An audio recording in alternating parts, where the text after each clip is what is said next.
കൊച്ചുങ്ങൾ എന്നായാലും ആഗ്രഹം പറഞ്ഞ് നമ്മളെ കൊണ്ട് പറ്റുവാന്നെ അതങ്ങ് സാധിച്ചു കൊടുത്തേ.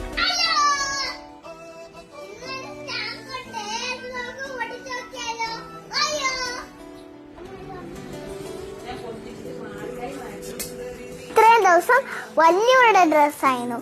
നമ്മളുടെ ഡ്രസ് ഒരെണ്ണം പോലും വന്നില്ലല്ലോ. ഇത് മൊത്തം നമ്മളുടെ ഡ്രസ്സാണ്. വയോ, നിങ്ങൾക്ക് യൂണിക്കോൺ വേണോ? മിക്കി മൗസ് വേണോ? ബട്ടർഫ്ലൈ വേണോ? റെയിൻബോ വേണോ? തീർന്നു പോയിന്ന് പരാതി പറയല് പെട്ടെന്ന് ഓർഡർ ചെയ്യണം.